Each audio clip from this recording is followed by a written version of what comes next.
My name is Eric Lynn Miller. I'm with Dane County Human Services. I'm excited to be here. I've never presented for the NASW before, so I attended yesterday's conference and left feeling some rejuvenation. After being a county bureaucrat for a number of years, it's nice to kind of get refreshed and get reconnected with social work. So, like I said, I've never done this presentation before. I think I've got it down to about 90 minutes, but I'll try to time myself and I might skip ahead, try to keep on target as much as possible. I've worked in the Dane County Human Services field, Developmental Disability Service System, for about 20 years now, which is hard to believe. It's crazy to think it's been that long that I've worked in this system, except for a couple of years going to graduate school and living in Colorado. I've pretty much just worked in the Dane County Developmental Disability System. During that time, I've worked with kids, I've worked with adults, I've done direct care, I've done job coaching, I've done case management, I've held administrative positions with nonprofit agencies here in town, including the Weissman Center. And the last 5 years, I've mostly been a bureaucrat. I still like to think of myself as a social worker, but mostly a bureaucrat at Dane County Human Services, helping to administer. Dane County is still under the KIPP Legacy Waiver Program, so we've got 4 program managers that administer that community-based waiver for folks here in Dane County. I got my undergraduate degree from the UW School of Social Work with a concentration in developmental disabilities, and Don Anderson in the back was one of my instructors and mentors. And then went on to the University of Michigan, where I got a master's in social policy and evaluation and administration, and came back to Madison and continued to work in this field. Let's see here. I already mentioned if you have questions, please ask them as I'm going through the presentation. And before I get started, I'm just kind of curious, how many folks here have a background working with people with developmental disabilities? About half and half. Okay. So if you have questions about your experience and knowledge, feel free to ask. If you have questions and you don't know what acronym I just threw out, or if I use a term, raise your hand and I'll try to remember that not everybody has a lot of experience in this field and here in working in the state of Wisconsin. So I've got 4 topic outlines I'd like to try to get through in the next 90 minutes. The first one is going to be a historical review of how individuals with disabilities were treated and supported or not over probably the last 100 years. We'll kind of go back and look at that last 100 years. I think there's a couple of significant reasons to look back at history. One is, of those 100 years, about 60 to 80 of those years, the institutional model really ran supreme for treating, supporting, housing, whatever verb you want to use for people with developmental disabilities, and it really wasn't a good model for people in a lot of ways. So I think it's good to kind of try to understand why that model was so prevalent in U.S. society for the last 60 or 70 years, and why it was perpetuated when people had an icky feeling about what was going on there. I think it's also important to look at the history because it really wasn't all that long ago either. As I've gotten older, I've come to appreciate that things that were 60, 70 years old all of a sudden don't seem like that far away. When I was in my 20s, 60 years, 70 years sounded long, long time ago. Now that I'm in my 40s, it's like, oh, well, my grandmother's 93, so 75 years ago really wasn't that long ago. So to kind of remember where we came from and also sort of how we want to evolve to better progress for providing supports to people with developmental disabilities. The last reason I think history is important is because we really work with kind of a spectrum of people over the lifespan. And people that are in their 50s on up in our service system have a history of being institutionalized. And with that, I think there are a couple things you just need to be more sensitive towards and understand that people might have been dealing with abuse, with trauma, with fear, all sorts of issues while they were in the institution. And sometimes those issues manifest into challenging behaviors when people come out in the community, not being able to deal with the trauma that were dealt with in the institution. And so we've got a large group of people that have that as a background in their lives. It's really important to consider when they're supporting them in the community and try to remember that background and that history for them. Individuals we support in the community that are under the age of 50 have no, I shouldn't say they don't have no experience with institutional placement, but their understanding of institutions and institutional care is a lot different than those of the older generation. They grew up with their families. They weren't moved or picked up by a state agency at a young age and moved to an institution where they lived there for the next 10, 15, 20 years of their lives. They grew up with their families. They grew up in communities. They grew up at home. They went to public school with their friends, with their neighbors. So their experience is a lot different than older folks who had that institutional background. From there, we'll go and show a video. It's about a 20-minute video from the DD Network. The DD Network, for those of you who don't know about them, it's a Wisconsin-based organization. It has a lot of presence over the state of Wisconsin. The organization itself is really small. It's really one or two people that do a lot of videos and training and lining up speakers around good, positive outcomes in community-based waiver supports for folks. And so this video I'll show, The Stories of Resilience, is a documentary. We'll just watch one person's story, Christine Mayer, who lives here in Madison from Dane County. But it profiles about 5 individuals who were institutionalized for long periods of their time and then came out of the institution, and shows how their lives were different and the positive outcomes they had in the community. From there, I'd like to go into an overview of person-centered planning. Person-centered planning is sort of a catch-all for a number of different techniques that are really designed to do some intentional planning to get good positive outcomes for people out in the community. So I think it's a good bridge between sort of the institutional model, showing how the institutional model affected people, and then sort of the planning and all the stuff that really goes into helping people have good lives out in the community.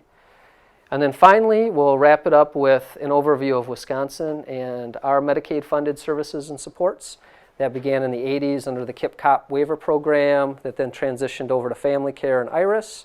And the last little bit of time left, I'll try to do my best to talk about what we know as Family Care 2.0. So I don't know if that's familiar to people, if people are familiar with Family Care 2.0. It's the Governor Walker's, was in his latest budget proposal that was passed this legislative period and is to commence in Wisconsin maybe January 1st, 2017. So we'll talk a little bit about that. Any questions so far? My volume okay? Yeah? Okay. Oop. Come on. So the historical perspective. I think it's important as we look back at the institutional model and how it grew and how it was so prevalent in U.S. society to really think of it as also as a civil rights issue. And going back about 100 years, U.S. society began to differentiate how intellectual disability was conceptualized, and the lexicon in America started to be introduced to terms like the feeble-minded, the imbecile, and idiot. As these terms were becoming prevalent in our lexicon, places of segregation began to sprout up. This idea of sort of custodial care for people that were given this label began to pop up. And primarily, they started with children. I think the places that got started for children were well-intended. They were smaller. In terms of what we think of large institutions today, they were maybe larger Victorian homes. And the directors of those schools tried to educate, tried to take care of the kids that were sort of identified with these labels. The adults at this time, if they weren't being supported by their family, they could be found in what we refer to as the almshouses, the homes for the paupers and the poor, and sort of Jane Addams. So people that had these sort of labels were sort of congregated in those types of institutions and those types of settings. And I just want to say give credit here to Michael Waymeyer in this book. A lot of the information we'll go through I pulled out of here, so I want to give him credit. This is not information that's readily in my brain. So for the next 70 years or so, the institutional model really gained some traction beginning in the late 1800s, early 1900s. And so trying to understand why that model came to dominate supports and how it's for people with developmental disabilities. And at the beginning, there really was no clear definition or eligibility around the labels or the use of these terms, feeble-mindedness, imbecile, or idiot. And so it really was a wide net that was cast through society, and individuals were identified, they were referred by local authorities, they were singled out maybe by neighbors of having any one of these traits, sort of a catch-all. So physical disability, physical abnormalities, perceived intellectual cognitive disability or mental illness, perceptions of sexual promiscuity, primarily women, which I found really interesting. And I also kind of underlined that because I don't know if women were really more sexual promiscuous during that time period, but I think there was a lot of aggravated sexual assault, there's probably a lot of rape, and those women really had to deal with that trauma, and then sort of this other trauma of now being sort of swept up and given a label and put into one of these institutions. Socioeconomic status was also a biggie. People that were just sort of deemed lazy, not having a focused work ethic, and alcoholism. So if your neighbors or the local authorities kind of threw one of these characteristics on you and got you labeled, there was a good chance you were going to get swept up and put in an institution. The same time during this time period, philosophy, a social movement, a pseudoscience called eugenics really started to prop up in early American society during this time. And I don't know if people are sort of familiar with that term, eugenics. It really was trying to single out the bad genes from the good genes. So the pseudoscience behind it was a lot of Mendel's study of pea plants and hereditary. And so this movement got going, and these researchers or scientists, whatever you want to call them, really started advancing this idea that these people that we're calling feeble-minded or imbeciles or idiots, really there's nothing we can do for them. It's a hereditary thing. And a number of these books became pretty influential, and they happened to be written by people that worked at these institutions, so a little self-serving, I think, trying to explain why people need to be in these institutions. And so this one in particular, The Kallikak Family, was a very popular book that came out in 1912. And the fellow who wrote this, Henry Herbert Goddard, was on staff at the Vinland Training School for the Feeble-Minded Children in New Jersey. It was a best-selling book at the time. It was reissued through 12 printings, the last one being in 1939, so kind of underscoring that was just about 76 years ago. So in the continuum here, it really wasn't all that long ago. And the eugenics people and the social Darwinism folks really were proposing two solutions in these documents, these books, which was this continued segregation through institutionalization, be sure to really identify the folks with these bad genes or bad hereditary traits and keep them segregated so they don't mix with people who don't have these traits. And then the other thing that began to get pretty spooky was the sterilization of folks in institutions. So we don't want these people to procreate. We don't want them to have more feeble-minded children. We don't want them to have more imbeciles or idiots. So kind of a scary thing that began happening in these institutions. So as the early 1900s sort of chugged along, the eugenics and social Darwinism movement really increased this acceptance of segregation. Sterilization practices became more common in institutions. And because of the science of eugenics, the directors of the state institutions began questioning, well, why are we providing education to folks? They're not going to learn anything. They've got bad genes. They're kind of dealt with this lot. So they started pulling out programming and education, and so people just were sort of warehoused in these institutions. In 1927, the Supreme Court of the United States heard a case called Buck versus Bell that centered on the state-sponsored sterilization of folks in institutions. And the Supreme Court ruled in favor of sanctioned sterilization across the United States. And if that sort of isn't repulsive enough, here's some other facts that kind of come out of that time period. One of the United States' most celebrated jurists was Oliver Wendell Holmes Jr., and he was on the court when this ruling came out. And he famously wrote from this case, and referring to the Buck family, which was a family of known feeble-minded or imbeciles, that 3 generations of imbeciles are enough. So, yep, let's do state-sponsored sterilization of folks. One of the world's most notorious and extreme believers in the eugenics and an active follower in the documents and books that were being written here in America about this movement was Adolf Hitler. And in 2 years, it's estimated that 80,000 individuals being identified with a disability were murdered either by the Nazis or those who were in charge of, quote unquote, their care, such as a physician or nurses or doctors. And so really this idea of pulling out the bad genes, creating sort of the superhuman race was in full effect in Nazi Germany, and that extended to people with developmental disabilities and disabilities of all type. And I would imagine mental health and all sorts of other things.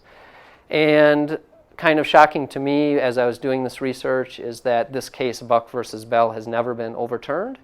And some states continued sterilization of folks into the 1970s in institutional settings. However, as we'll kind of get in through the presentation, things really began changing in the 1970s. And the reasoning that was used to sanction state-sponsored sterilization, that case reasoning really was discredited over time. The idea of the hereditary studies, the eugenics, that was discredited. And in addition, procedural safeguards, protection and advocacy agencies like Disability Rights Wisconsin or disability rights organizations in other places of the country began to put in awareness and safeguards so this could stop happening to folks. Oops. So, in addition to people being sort of swept up in these places of segregation starting to pop up and the idea of custodial care, another big impact of the early 1900s was the Great Depression. And there was an influx of people that got put into institutions. Family could no longer care for them. Family themselves probably were financially struggling.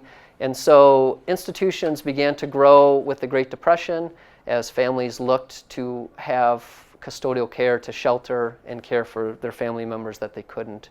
And another reality of the Great Depression were these institutions weren't all that great to begin with in terms of how they were funded and staffed.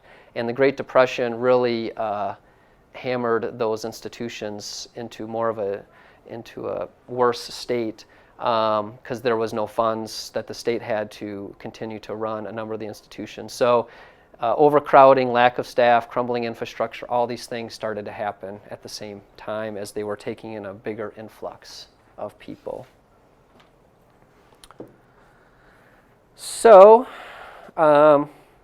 things keep moving along, and we go into the 50s, and despite these deplorable conditions that are really becoming evident at institutions, the institutional model continued to grow and continued to be accepted here in the United States. And a social scientist, researcher by the name of Wolfensberger, for some people who work in developmental disability field, that name might ring a bell with you. He did a lot of great things around thinking differently for supporting people out in the community. And one of the things he did in 1975 was he tried to identify some trends that really tried to get at why did these institutions continue to grow and why did they turn into what they were turning into back in the 50s. And the 3 trends that he sort of picked out were isolation, enlargement, and the economization of institutions. Isolation really was a biggie, I think. People with disabilities who were given these labels, really it was a double-edged sword for them. So sort of outside of the eugenics philosophy and this trying to create sort of this superhuman race of sorts and taking out the bad genes, the people that ran institutions were very successful at keeping them going with this idea of protection. either we need to protect the person from society, the awfulness of society, or it was the flip where society needs to be protected by the person. So didn't really matter your situation. You either needed to be protected from society or society needed to be protected from you. And so this idea of isolation, segregation really got reinforced. To sort of add on to isolation, proponents of these models began to think of institutions as cities of refuge, sort of the term the funny farm, the rest home, sort of this bucolic setting out in the country where people could not be inundated or concerned with what was happening in the urban areas and all the bad stuff happening in the urban areas. So not only were people being segregated, they were now being moved further away from their communities, further away from their families, further away from their friends. The other comment, Eric, is that they became literally became model agrarian farms. Yes. Some huge show cattle at Northern Center. I mean, Northern and Southern had immense farms that were very, very productive. Very productive, yeah. Here in Wisconsin, we had 3 institutions: Northern Colony, as they used to be called, Southern Colony, and Central Wisconsin Colony. All 3 of these institutions are still up and running in Wisconsin today. They don't house the same amounts of people that they did 20, 30 years ago. The centers are trying to become a little bit more specialized and trying to work and develop treatment modalities for people that really have challenging behaviors or sort of unexpected or really frail medical health too. So they're trying to still be useful to people with developmental disabilities. Maybe Don knows, I don't think there's more than 100 people, 200 people in state institutions right now? Under 300. Dane County still has, we've got a handful. We've got about 5 or 6 people that are at Central Wisconsin Center. We keep working with those guardians to try to get people out, but for whatever reasons, their reasons, they've had their wards continue to stay in Central Wisconsin Center. Another trend that Wolfensberger identified was this idea of enlargements.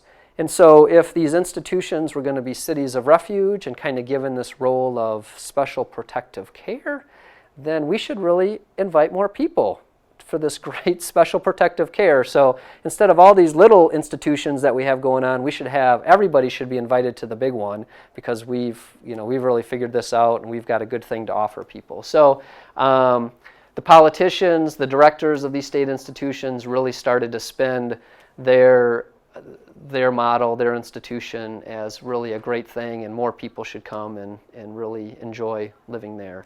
And around the same time, you began to see the political creep into human services for people with developmental disability. And so institutions cost money, and how can we reduce the cost of these institutions? So maybe instead of having 2 staff for every person, maybe we should have 3 staff for every person. Maybe we should have 4 staff for every person. So kind of drawing on these economies of scale principle that in order to lower the per person cost of support, we'll just throw more people into the institution. Piggybacking off that is this idea of economization. I don't know if I'm pronouncing that right. I've never seen that word before until I did this PowerPoint. And it also built off the concerns of taxpayer costs. And kind of as Don alluded to, the farms that the agrarian sort of programs that started at these institutions, because they're cutting back on education or rehabilitating people, because the science of eugenics said, what's the point of that? They said, well, we've got to do something. And so the people of the institutions began advocating that people should learn to work and have it be a noble pursuit against idleness and improve their physical and cognitive abilities. So this idea of the farms, of manufacturing, of caretaking for other people really started getting introduced under this noble pursuit against idleness, when in reality institutions were chronically underfunded. So directors were relying increasingly more on the residents of those institutions to perform the functions needed to be done at the institution. So really, for me, it's kind of feed the machine sort of mentality. We're not going to get additional dollars from the state to do all this stuff, so we need to have more people come to the institution because we need more help harvesting the crops, or we need more help caring for the children, that sort of thing. So those were some trends that Wolfensberger identified that tried to explain why this model continued and why they continue to get bigger and more isolating. So we sort of chug into the 50s and the 60s, and we start to see little bubbles of things beginning to change. And sort of the next slide gets into, I think, some of the reasons why we started to see bubbles of change happening. But one of the big thing is the term mental retardation was introduced into the lexicon, and it sort of got away from sort of the abstract concepts, the really unknown concepts of what it meant to be feeble-minded or an idiot or an imbecile. And the term mental retardation was based on an identification of impairments of adapted behavior. So with that, you could start to argue, oh, people aren't feeble-minded. There isn't a hereditary solely component to them, that they have problems with some of these skills, and maybe we could teach people how to do some of these skills. Maybe there is some education that could be done. So that was sort of spinning towards something a little bit different than what had been happening and still was happening quite a bit, which is people can't learn, they should just be sort of warehoused and isolated from society. So the 50s and the 60s, as most people know with American history, with World War II ending, the United States and the industrial complex that was built for the war really positioned the United States well to become the beginning of a superpower. And with that, things just grew here in this country. And the country consequently began to shrink. So radio, television, movies, transportation, the interstate system, all of these things started really coming into their own beginning in the 50s and 60s. And with that, Americans had more financial worth than they had had in previous decades. There were advances in medicine and sciences, and civil rights was becoming more prominent, not just in the disability community, but for people of color, for women, and with that were challenges to the status quo in government and social norms. So the 50s and 60s, it wasn't like a light switch went on and the institutions went away, but things started to bubble up, different ideas and thoughts started to bubble up into American society. One of the things for me that really hits a civil rights movement for people with disabilities is that it really happened at the energy and the involvement of families getting involved and really asking for something different, portraying their loved ones as not imbeciles or idiots, but portraying them with compassion and care. And Pearl Buck, who was a very famous author starting I think in the mid-30s, she wrote a book that got her the Pulitzer Prize. In 1950, she wrote a story about her own daughter who had mental retardation called The Child Who Never Grew. And it's thought to be the first time a person of such popularity, such prominence in American pop culture publicly disclosed that they had a child with a disability or a family member with a disability. Up until then, people didn't really talk about that. And so here's this famous author putting it all out there in a book. And it was a bestseller. And one of the people that wrote that or read that book was Dale Evans of Roy Rogers and Trigger fame. And they were very popular in the 1950s and 60s with their television shows and radio programs and movies. And they had a child with Down syndrome who died at the age of 2 due to heart complications. So Dale Evans reads Pearl Buck's book. She's inspired to write her own book in 1953 called Angel Unaware. And it too was a bestseller. And one of the really amazing things about that book, and given the popularity of Dale and Trigger and Roy, is as they traveled around the country doing celebrity interviews or showing up at movie theaters or doing any kind of publicity or touring is that parents with kids with Down syndrome and disabilities began to show up at those events. And so kind of for the first time, you had people, kids with disabilities, showing up at any ordinary events in society. And now you had parents realizing there are other parents who were dealing with the same thing. And very powerful. It seems kind of benign, but up until then, that just didn't happen. And so you began to see people coalesce, and the start of the parent movement really began in the 1950s. And parents began to tell hospital administrators and doctors when their child was born with a disability to say, no thanks, we think we're going to take our child home, we're going to love our child at home, we're not interested in going to the institution or dropping our child off at the institution. And that parent movement grew, and in 1950, in I believe in Minneapolis, was where the ARC was born, that brought together a bunch of parent groups, and they formed the ARC, which then became an umbrella organization to organize more parents and advocates. And as parents and advocates organized and became more powerful, asking for things different, one of the first law changes happened in 1958, Public Law 85-926, which was the Education of the Mentally Retarded Children Act. Such awful words now, but that's the name of the act. And that really set the stage for the big public law change, which happened about 20 years later in 1975, which was the Education for All Handicapped Children.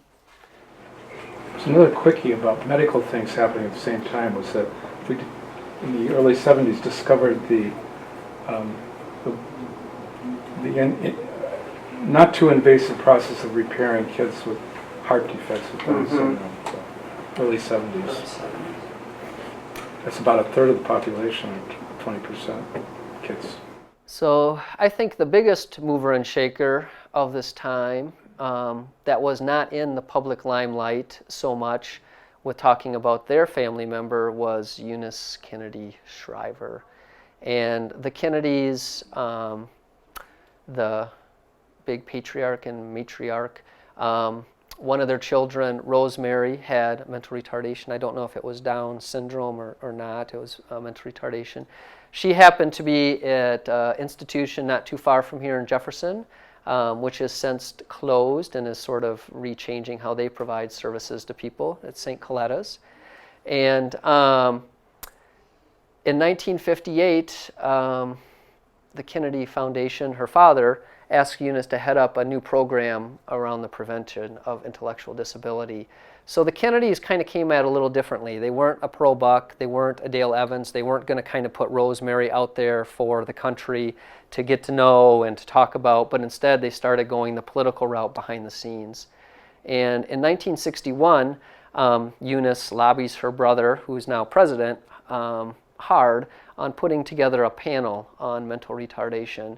And one of the really significant things of this panel that the president put together is she really advocated that only the finest leaders, scientists, and clinicians be appointed.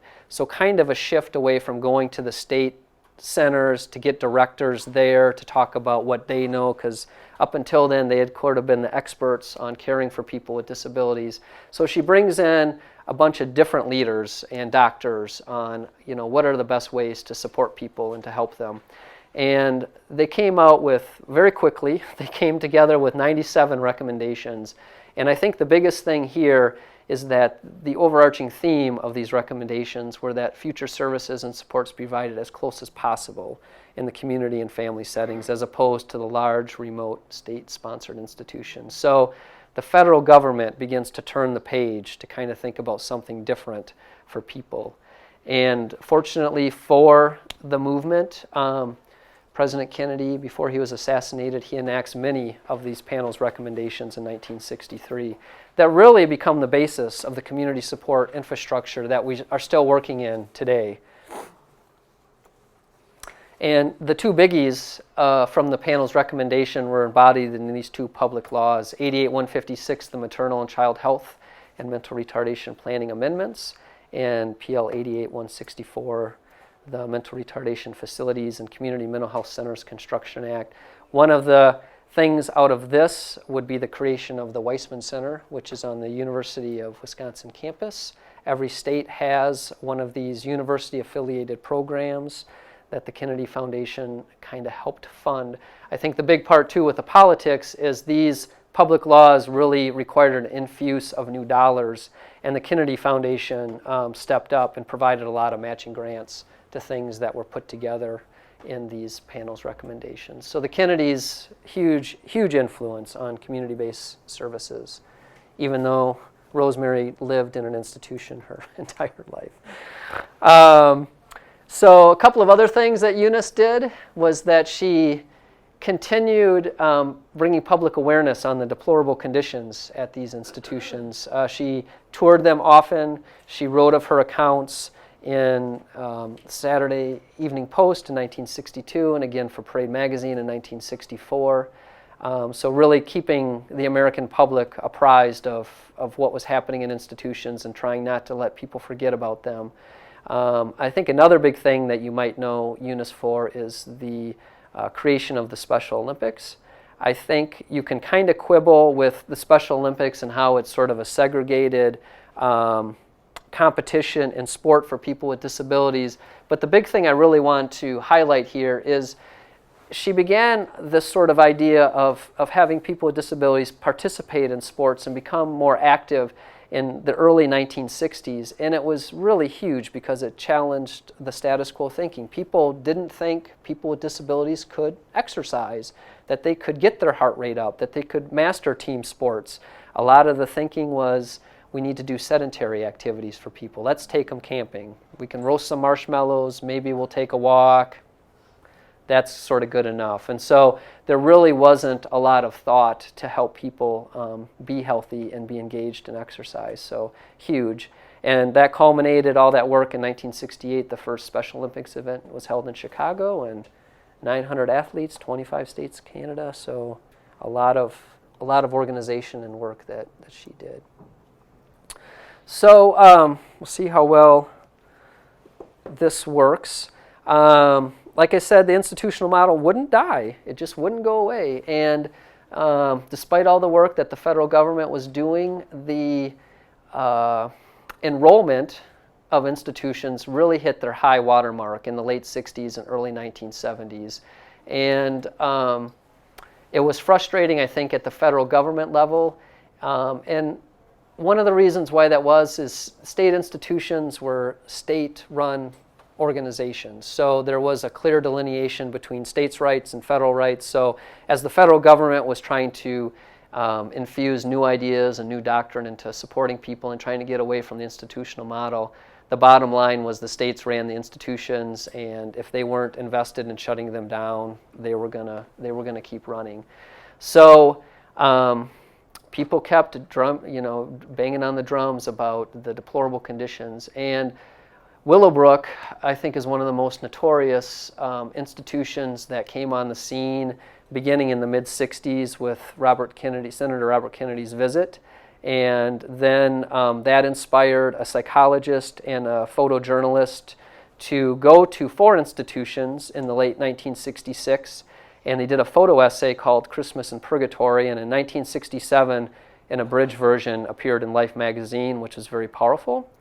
And then things kind of died down again, and then a very young Geraldo Rivera in 1972 began maybe what was the first in investigative and maybe even sensational reporting.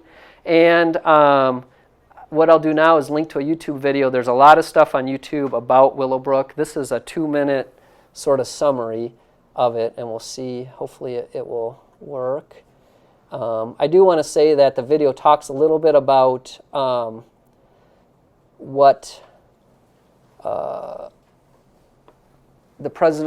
one of the recommendations of the president's panel on mental retardation did was somewhere in the video it kind of flips to a hospital in California, and the audio is kind of bad, but what this physician is sort of talking about is sort of the new way of supporting people and how they do that in California versus what seems to be happening in the Northeast. It's a little confusing.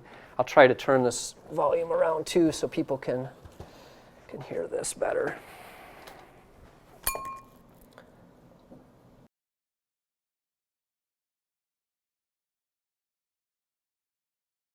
Well, I visited the state institutions for the mentally retarded, and I think particularly at Willowbrook that we have a situation that borders on a snake pit, and that the children live in filth, that many of our fellow citizens are suffering tremendously because lack of attention, lack of imagination, lack of adequate manpower.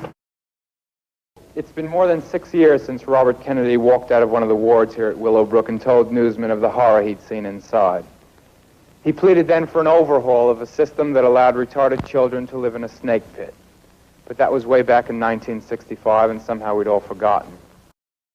I first heard of this big place with the pretty-sounding name because of a call I received from a member of the Willowbrook staff, a Dr. Michael Wilkins. The doctor told me he'd just been fired because he'd been urging parents with children in one of the buildings, building number 6, to organize so they could more effectively demand improved conditions for their children. The doctor invited me to see the conditions he was talking about, so unannounced and unexpected by the school administration, we toured building number 6. The doctor had warned me that it would be bad. It was horrible. There was one attendant for perhaps 50 severely and profoundly retarded children.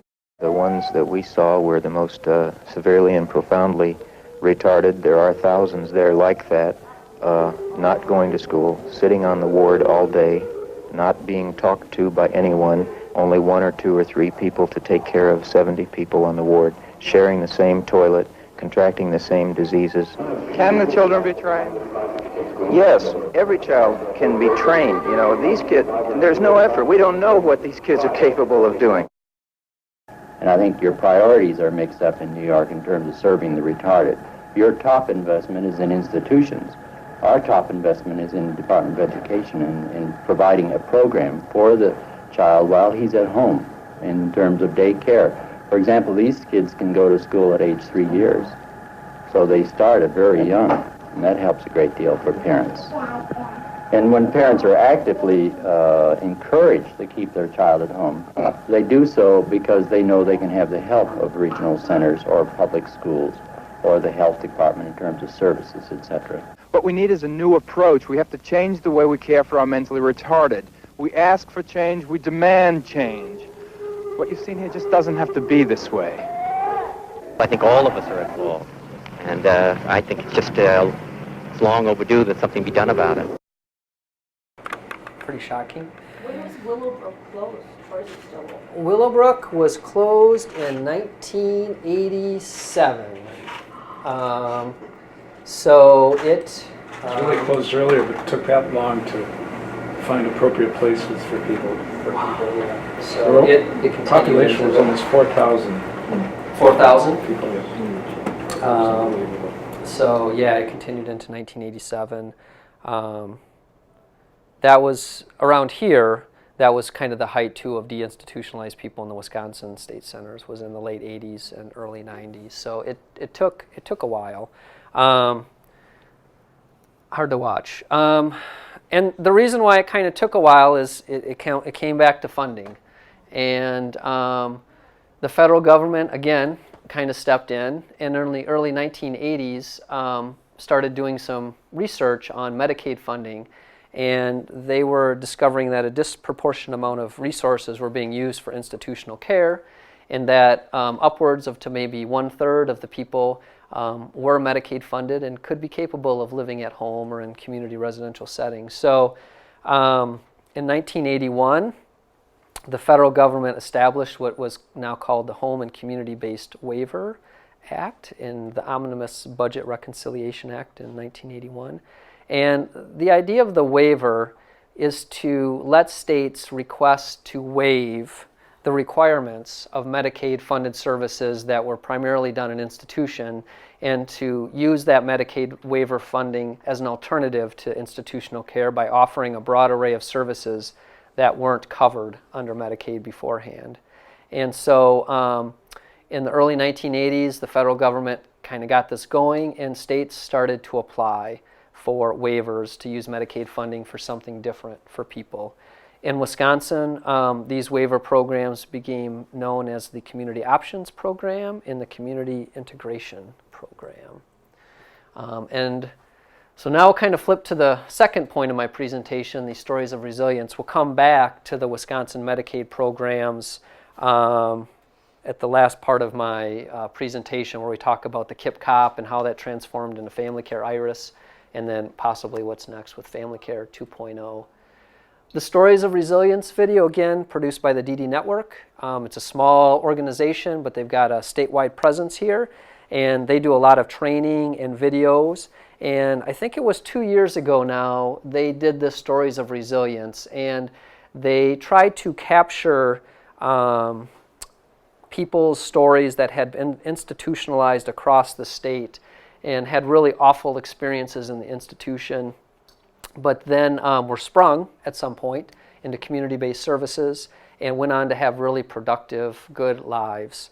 And so I've a little low tech on the IT. I don't have the all-in-one DVD. I wasn't able to get that. So I'm going to start off with about a 7-minute introduction of the video here that I think does a good job of explaining what the mission is. And then from there I'll switch to another DVD that tells the story of Christine.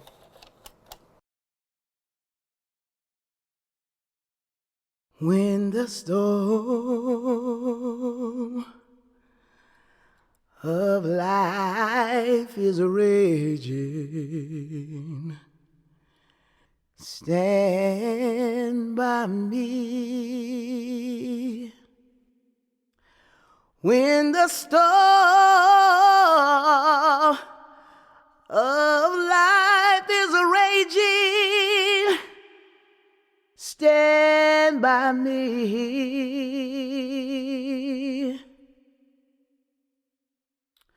When this world is tossing me like a ship out on the sea, Lord, you rule it, the wind and the water. Stand by me. When I'm growing old and feeble, stand by me.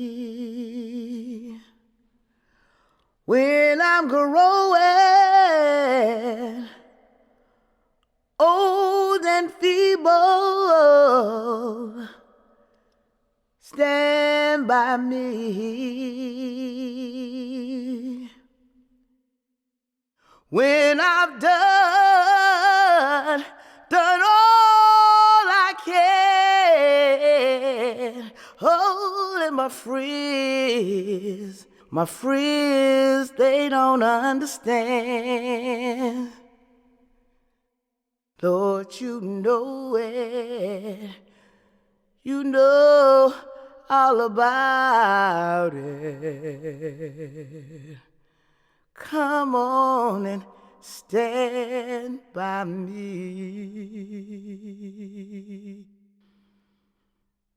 Mm-hmm. Mm-hmm.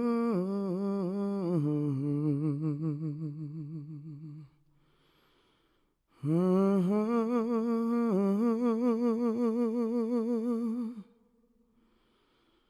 Mm-hmm.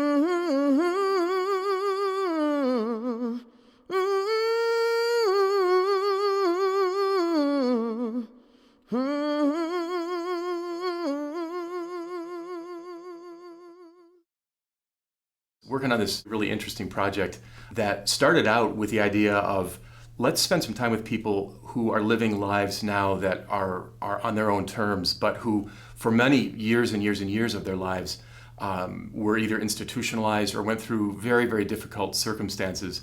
And the resilience that it took to get to where they are now was something really interesting. And so we began in Madison, and we spent time talking with Christine Mayer and learning from her, and also filming a presentation that she gave. And then we went to Milwaukee and met Cindy Bentley and spent some time with her. And then up to Washburn, Wisconsin, and spending time with Donald Dam. And then we went to Cable and spent time with Carla Peterson. And then we came back to Madison and spent time with Andre Brown and interviewed some of the very important people in his life. We like to look at the poster that John O'Brien made to kind of like look at these 5 valued experiences. And if we do that, we see that there's like 5 experiences that basically any human would be like in agreement that these are our 5 valued experiences. But people with disabilities have a really difficult time getting to those. And so when we look at the stories of resilience like that Cindy and Carla and all these other people have had, we see that like, look, actually they found a way to get through and have some of these experiences. One of the purposes of doing this video project is we want to create opportunities to have deeper conversations with people about what it means to be included, what it means to be a citizen. For people who do rely on support, the kind of support that typically a paid person is going to be providing, people in those roles can be actively involved in helping find ways for a person with a disability to be able to have those 5 experiences.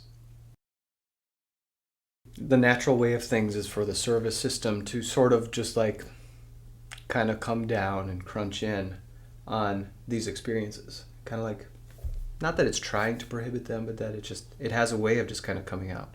And the yellow arrows represent a means or a way for pushing back. Learning from Christine and from Cindy and from Donald and from Carla and from Andre and the people who support them and know them. Learning about what they've been through, learning about how long it takes to get through, and seeing how they're connected to their communities and contributing now. We get this glimpse of, that's one way to share ordinary places, or that's one way to find the possibility of belonging. It's one way for us to kind of look at like, well, how can we help other people achieve these experiences?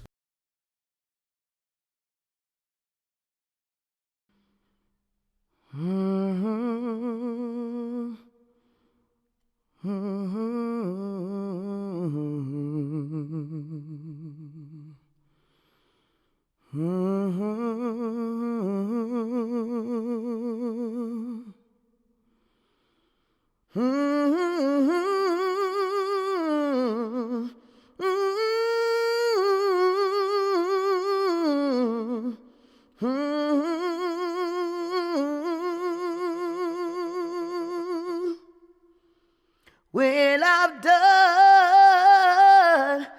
all I can, oh, and my friends don't understand. Lord, you know it, you know all about it. Come on and stand by me.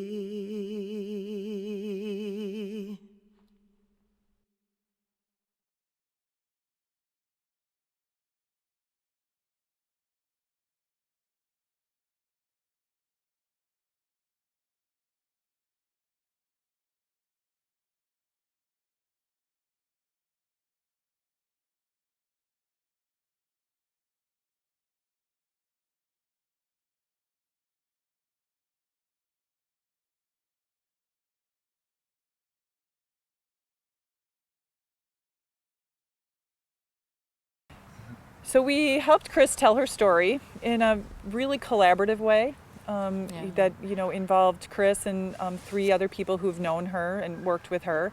And we started by just kind of getting together in a room, sitting down with Chris, and just talking about her life, talking about this presentation that she was going to give, and just what are some of the really fun things that have happened to her, what have been some of the hard things that have happened, what was on her mind, what did she want to talk about. And then if there were some things that we thought were important but she didn't bring up, we'd kind of nudge that if a little she was bit. interested, Like, what about talking about this, Chris? Right. You know. And kind of said, well, Chris, this is kind of what we put together. We ran through it, you know, what do you feel about it? Do you feel there's anything we can add, change, you know? And she had, you know, some really great suggestions. Right, and tweaked it a little bit, kind of put the PowerPoint together, you know, brought in pictures that really illustrated the points and things that she wanted to talk about. And you can tell that she's proud. And, I was just going to say a sense of pride. I mean, I think there is a real pride in there to be able to tell the success story, because there's a lot in Chris's past that's not about success. It's about failure, and it's about hurt and hard stuff. But then, you know, to be able to talk about it in the context of, well, look at me, I am a success. I've, you know, the last 25 years I've lived in the community and I've done all of these things. It is a reminder that it hasn't all been hard and it hasn't all been bad. My story, Christine Mayer. Moving day 25 years ago, I was 31 years old when I left Badger Prairie. It was terrible. There were bars on the windows. I was happy to leave after living in 19 institutions. I've had opportunities to go many places. Wisconsin Dells, Seattle, New Mexico, Chicago Shedd Aquarium, Minneapolis, Green Bay Lambeau Field, Racine, England, and Baraboo Crane Foundation. One of the best things I've done is swim with the beluga whales at Shedd Aquarium in Chicago. I've had the chance to get to know kids and see them grow up.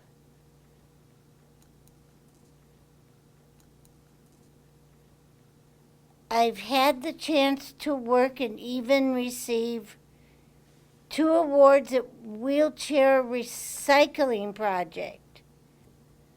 I've had fun and made friends along the way.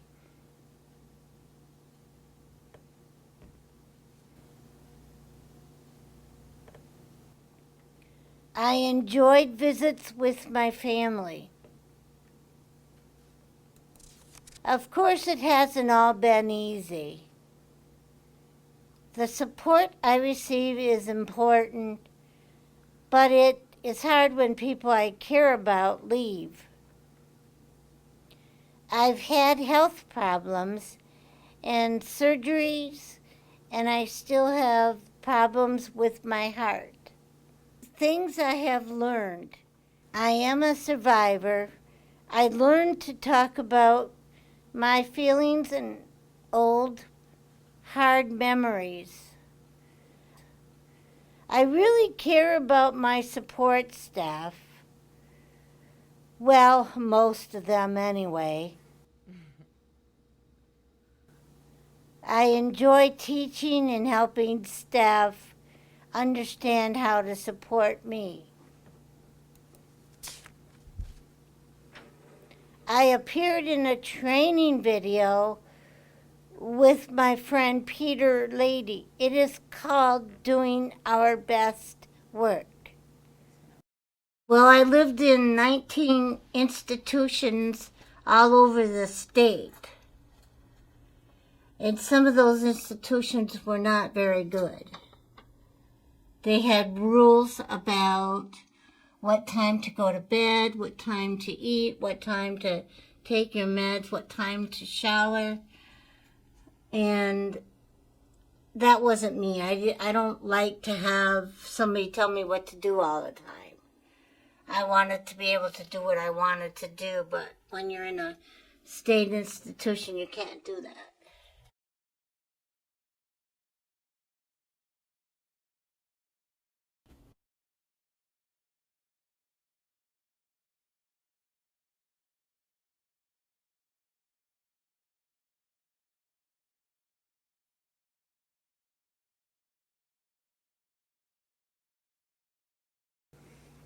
This is a poem I wrote.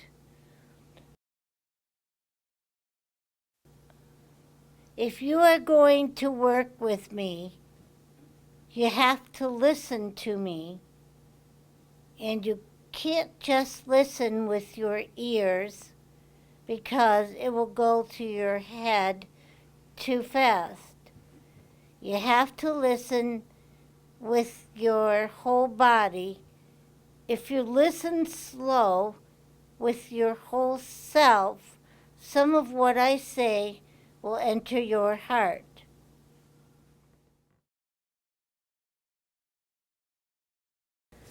I am most proud of getting through the hard times, learning to make changes to take care of my health.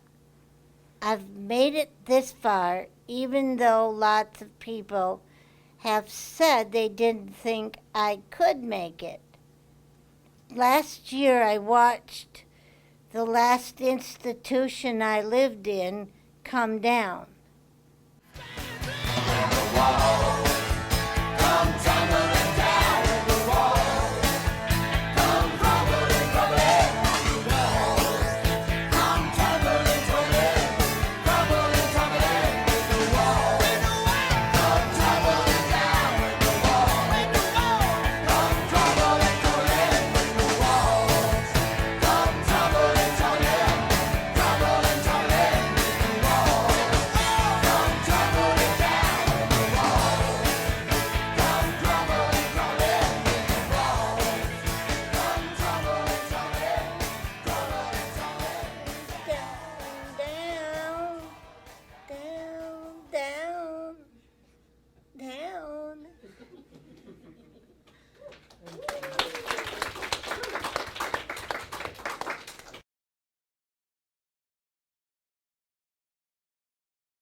Very powerful. Yeah. The videos itself, they're about 2 hours, and it would be amazing if the DD Network were able to kind of get the stories out. The powerful music of Mavis Staples in the beginning is sort of the hindrance of that. They haven't gotten her approval to use her voice for the video. So the DD Network's gone ahead. They've started creating some new videos without the music, which loses some of the powerfulness, I think. But yeah, just great stories. What was that last institution that was coming down? Badger Prairie, which was here in Madison, out in Verona for folks. County Home and Hospital. County Home and Hospital, yep. And it came down in, was it early 2000s, Don? And the new Badger Prairie is a magnificent facility for healthcare for older folks. We do have some people with developmental disabilities that have gone there because they do have some exceptional doctors and nurses and care there.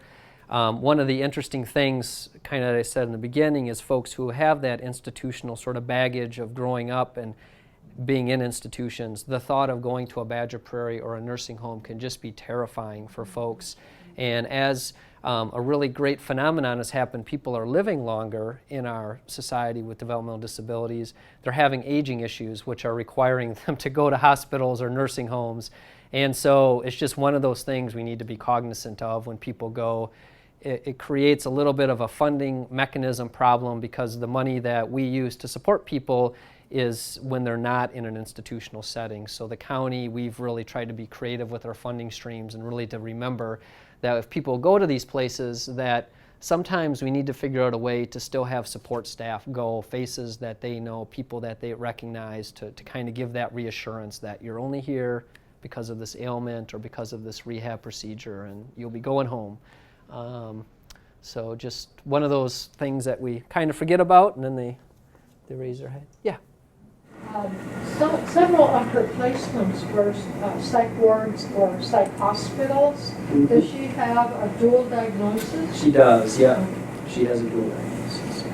I just wanted to throw something out that kind of struck me because I didn't know this was going to be, brought out or whatever. Is that I started working at one big mental health institute in 1988, and it was well into 2000 before one of the units was closed. And then she very well may have You've been been on, on, you know, and the title of the unit was Challenges. Uh, And so you could view that either way. yeah. You know, walk through these doors, you're gonna meet some challenges. Challenges, or, yeah. You know. Yeah, for people. And so I get a chance to know what she was talking about. Yeah.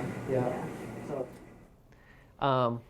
Yeah, I think, there's, and I'm not here, I obviously got a bias towards community placements for folks, but I think there's a place and a time for everything, and I think there are some benefits at times, depending on where people are at, for a more of an institutional setting. But leading, that I think is the new kind of normal, the way we think about it, whereas before it just was no question. People were just swept up and warehoused, yeah. I was,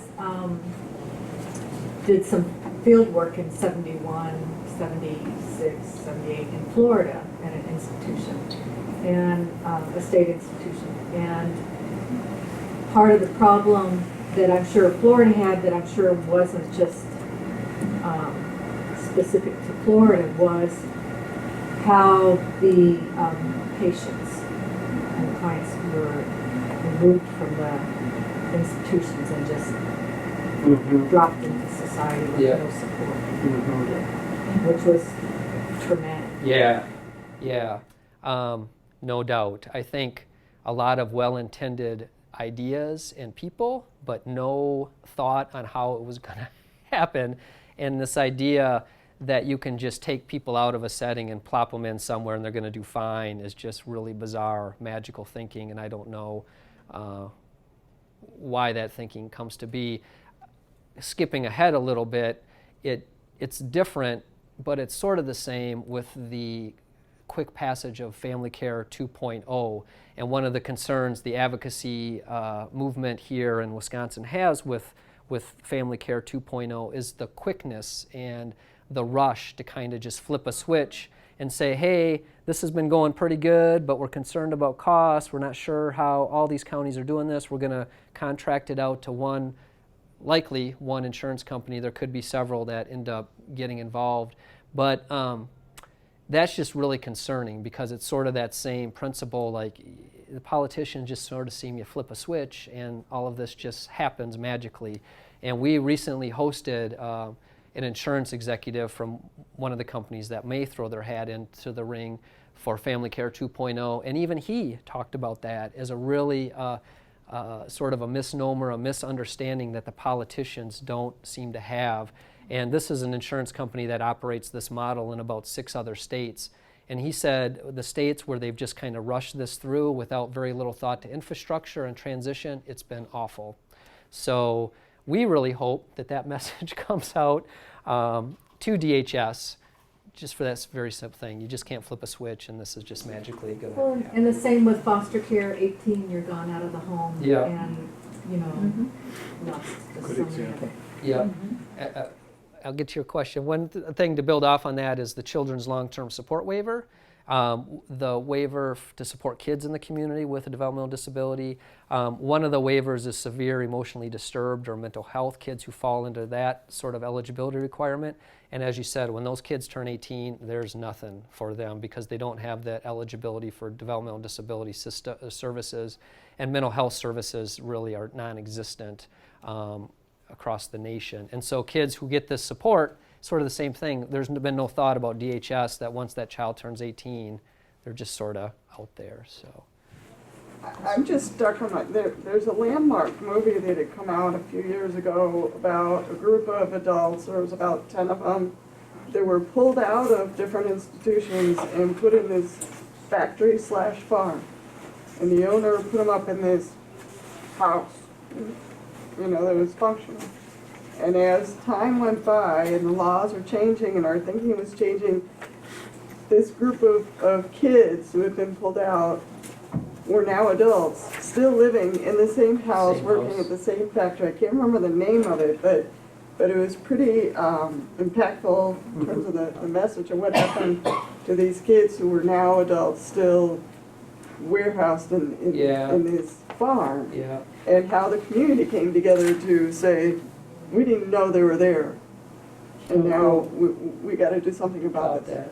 Sorry. I can't remember the name of the movie, but it'll come to me. So I'm going to try to get through because I think we're done in 20 minutes. So person-centered planning, a coworker of mine, Angie Clem, I have to give her credit for these. I won't try to spend a lot of time. I'll go through them a little quickly because I kind of want to talk a little bit about Family Care 2.0. But person-centered planning really is the foundation, I think, for helping people get good lives out in the community. There are a number of different approaches around person-centered planning, and it's really an opportunity to bring people together to try to identify what does this person want to do, what do they like to do, how can we have them be successful in the community doing those things. The real idea is to help support people rather than try to fix them. I think this is a good graphic of what person-centered planning tries to do, sort of starting off on the left and trying to progress and evolve to the right. People kind of have a service life and where things happen to them. If you remember the video, sort of the service system pressing in on the people. Somewhere in the middle of that continuum, people might have a good paid life, which means the most people in their lives are paid staff or family. They really have no few connections. And the ultimate goal of person-centered planning is for people to have a really rich community life that is focused on connecting and building relationships and natural supports, just like all of us do in our lives. We depend on our friends, our neighbors, our family members. We don't rely on a lot of paid staff to help us get what we'd like to get out of life every day. And really can boil down to this question: how can this person show up in community life as a valued friend and a contributing citizen?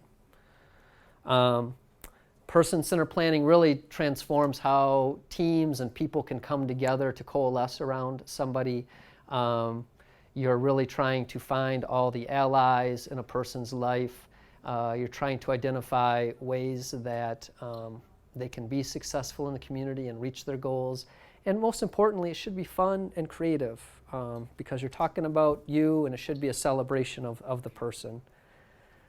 A facilitated planning process incorporates these items here. It really guides the person-centered work. It helps to organize conversations around intention and possibilities and how you move things forward. Good person-centered planning process usually will have two folks that kind of act as sort of helpers, one person being a facilitator that really is active and listening to people and trying to get those ideas that people are throwing out or suggestions. And then there's another person that really tries to record the recording of all of the things that are coming out. And in person-centered planning, they rely a lot on graphics. So you're not getting caught up in words and spelling and identifying phrases and bullet points, but just trying to get images out there because a lot of person-centered planning can be thought of as a brainstorming session, and people are just throwing things out there. It can go on for an extended period. Yes, it can go on for an extended period, exactly. So the importance of graphics, providing a template, immediate record, you can draw something pretty quick that comes out. It really engages people in a different way to see possibilities different when there are pictures, when there are designs, when there's color. To really get people kind of motivated and thinking differently about what could be a good life for people. A number of different approaches. These are just some of the more common ones: PATH and MAPS and personal futures planning, ELP. The main point I want to make about all these approaches is that they see the person as the expert in their life and really include just the champions in their life. And the person really gets to decide who's going to be part of their person-centered planning process or who's part of the team. And often that person will want to exclude people who don't think the way they do or their champions do. Before you take that off, I think within schools now, kids transitioning, the MAPS and the essential lifestyle planning are Some of the main tools. briefer and more popular as transition teachers and so forth. All of these different tools share these characteristics, really identifying the person's hopes and capacities. It provides sort of a systematic way to think about the person's resources and how they can use those resources to get to their goals, coming from the same value base of autonomy and empowerment. The planning process really demonstrates that the person had an active role in the plan. And there are a lot of ways. I think the key thing for person-centered planning, it really can work for anybody. But sometimes you might need to be more creative on how to engage that person in that process. And that can be the tricky part. And it still tries to address these fundamental questions. Will the person be safe and protected as we're doing this plan? And are the person's rights preserved as we think about what they would like to do and what their goals are be?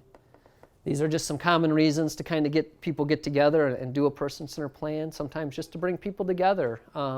You got some things changing on the horizon. How is that going to go for you? What's that going to look like? Maybe we should get some people together and kind of think that through. People with disabilities are very poor, so people are always looking for ways to make more money or have more personal money, spending money. I think these are important ones as staff and people who work with people with disabilities, because sometimes a person-centered process can not only make the person's life better, it can make our lives a little bit better. So you're kind of getting out of the same routines, the same kind of behavioral issues, maybe the same kinds of things that have been tripping the team up for quite a while. And you can learn how to appreciate each other through the process too, instead of building resentment. The invitation is a really big thing to kind of get people involved in a person-centered plan. I think this is one of the cooler ones I've seen.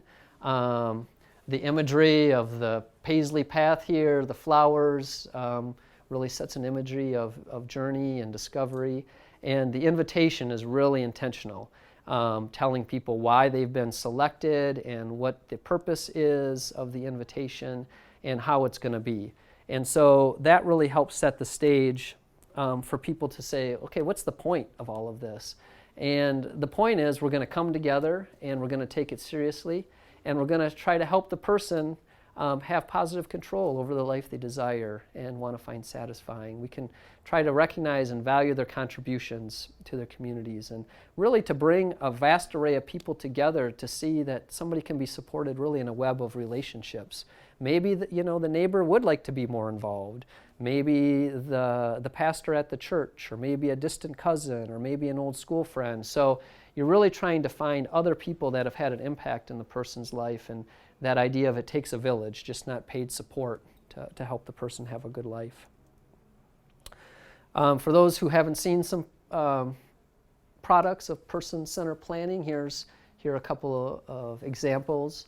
This was one, I was a part of this a number of years ago. It was actually not really around a person, but it was around an idea, and we were looking at web and technology and to see if we could use some social media to get some things out there. It was a long day. You can see all the artwork there. This is a product, Essential Lifestyle Plan. It looks pretty similar, and its intent is a little bit different, but it's just a really good example of the colors and the imagery and how things were sort of grouped together. Reputation, what's important to the person, routines that are important, what makes sense to them, what doesn't make sense to them, things that we've got to figure out or work out. So just I think a really cool one. This was done with some computer graphics that they were imported. And here's a real basic one. Still, nothing fancy schmancy, but a lot of great art and color, and really identifying in different ways. Here's the person's family up here, and this woman actually didn't need more money. It's sort of a strange situation where this person's parents are extremely wealthy. We don't have a lot of people in our system with parents who have this much wealth, but she didn't need any more of that. She had some ideas of wanting to take trips and go down to Florida and see the dolphins, talking about community and how to get her more involved. And here's some ideas that people had for her during the daytime, because she wasn't really interested in working more and making more money. Bunch of stuff on the web for person-centered planning. Just go to Google and you'll find all sorts of things. These are some of the more standard ones of people that we've worked with here in Dane County that have also come to Wisconsin. David and Faye Weatherow, they're out of Vancouver, British Columbia. Inclusion.com, I'm not sure where they're at, or at the Learning Community. There's Michael Small. Capacity Works is Beth Mount and John O'Brien, so the book that's been passed around, that's their website. And then here's one from the UK, Helen Sanderson, who does a lot around ELP and PATH. So just some websites for you. Oh, I found another useful thing to do. It's called Circles, so it's circles and maps. Yes. And the circles are like your intimate, and then like your relationships and your community, and then like what you pay staff, Mhm. and then you use those 4 circles to make the map because it's based off of your entire life circle. Yeah. So it's called Circles and Maps, and it's put the 2 together. Okay. To do it as a program together. Cool. There's all, yeah, and Angie, who I work with, is really into all that. My bureaucratic job, I don't get to do as much fun stuff like that anymore, but she just said there is tons of stuff out there, like you're saying, on the web. So with the last 10 minutes here, I'll kind of rush through back to Wisconsin. So Wisconsin comes up with the KIPP-COP waiver program to start bringing people out of the northern, southern, central colonies. And KIPP is designed for adults with disabilities, and COP is the target group there is for people with physical disabilities and frail elder. The really unique thing I want to point out about the Wisconsin model is that it was county-based. And that is really unique across the United States. A lot of long-term care systems across the United States are state-run systems. Here in Wisconsin, they developed a county-based system so that counties could have local control and the ability to sort of design their own program for folks in their county. So what's going to work in Milwaukee County might not necessarily work in Ashland County. What's going to work in La Crosse County might not actually work in Winnebago County. So the state really let counties have the freedom to sort of design their system under the Medicaid waiver. Ironically, that kind of comes back to haunt us, because as counties evolve and start putting their systems together, discrepancies between the counties start to show up. Dane County in particular had the Weissman Center, had the UW School of Social Work, had professors interested in developmental disabilities and long-term care, had a pretty progressive community services manager. And so Dane County began sort of a robust social service system for folks. And whereas in other places around the state where they had rural populations, they didn't have the same resources, they might not even had the same amount of people.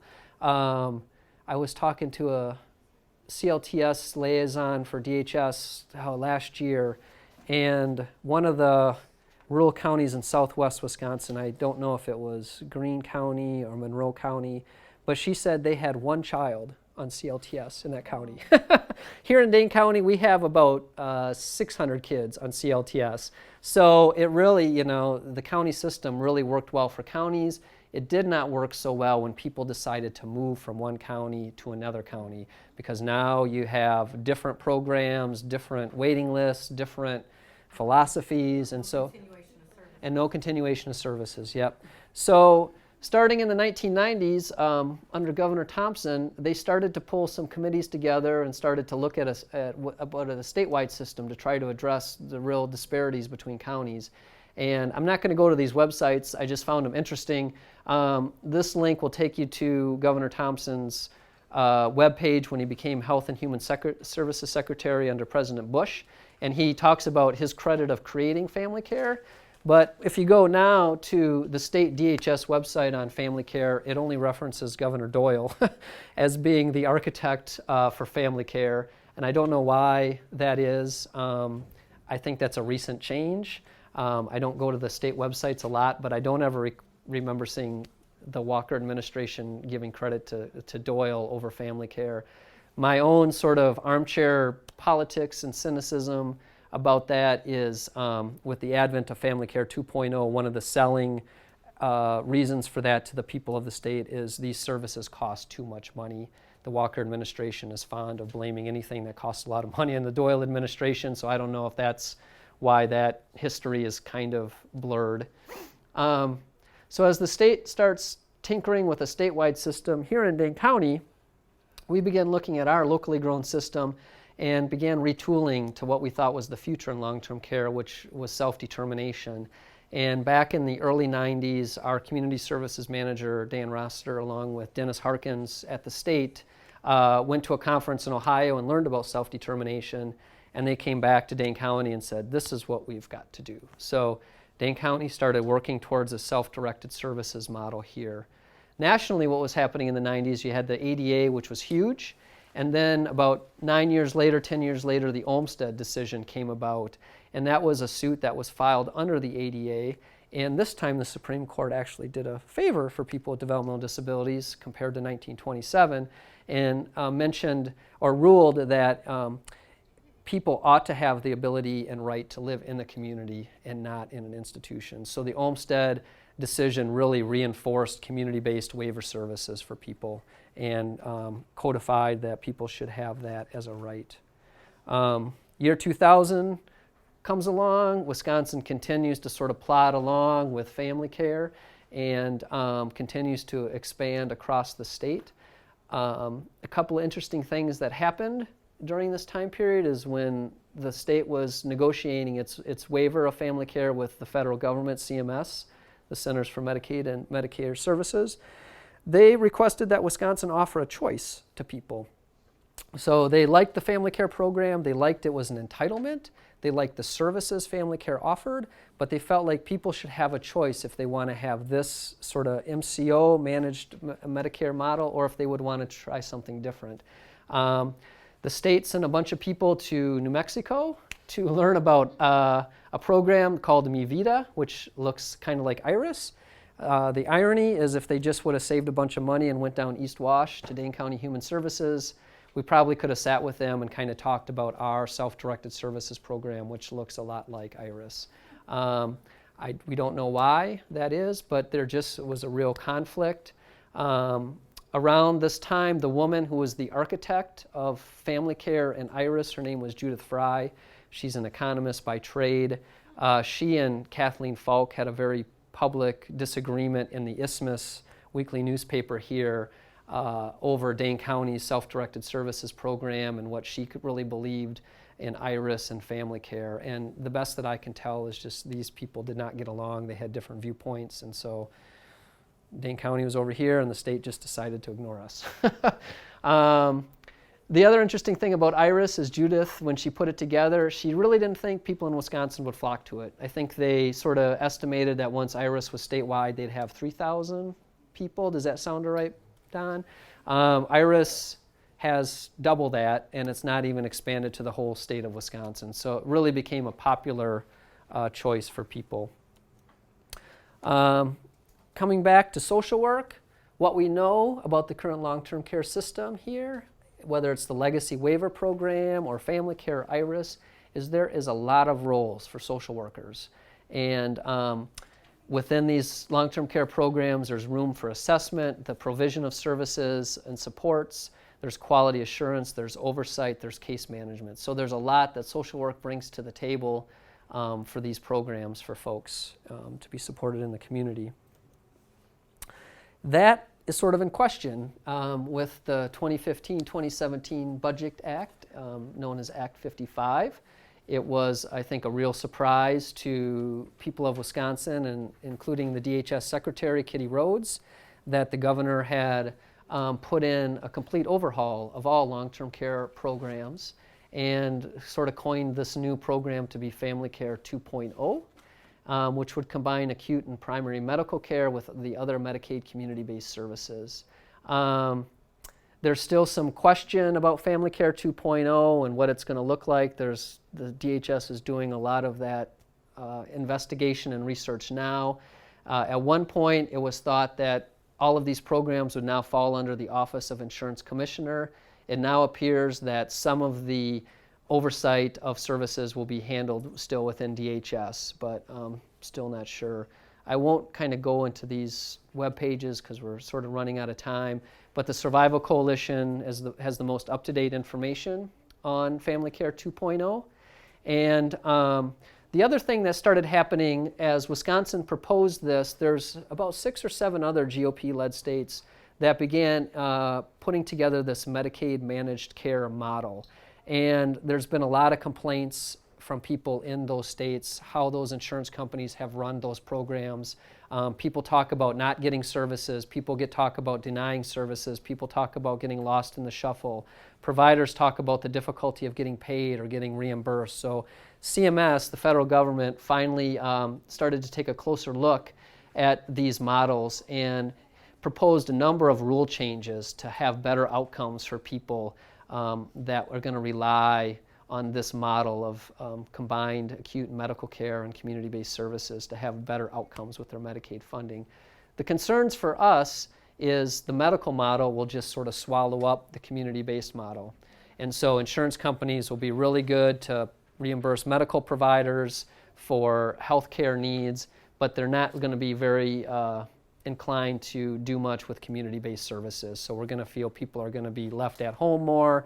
They're going to be isolated. It might become a slippery slope of group homes and larger adult family homes that come on board. Here's the DHS's timeline. The last couple of months, they've been doing a number of listening sessions across the state. By the first quarter of 2016, they want to have a plan drafted. The advocates here in the state are trying to preempt this plan. There's a lot of work going on that they hope to be able to put out a document maybe in January or February that's really going to tell DHS, this is what we expect Family Care 2.0 to look like. They've gone into the CMS rule changes. They've looked at the legislation. They've been working with a lot of advocates from other states that have these programs. And so the advocates hope to come out and kind of do a preemptive to say, this is what we expect to see from DHS for Family Care 2.0. In April 1st, they have to submit this plan to Joint Finance. Joint Finance will give a thumbs down or a thumbs up. Once there is that legislative approval, they'll really begin to fine-tune the waiver request. They hope to send it out for public comment on July 1st of next year, and then they hope to be submitting the waiver to CMS by the end of September and have a new program up and running by January 1st of 2017.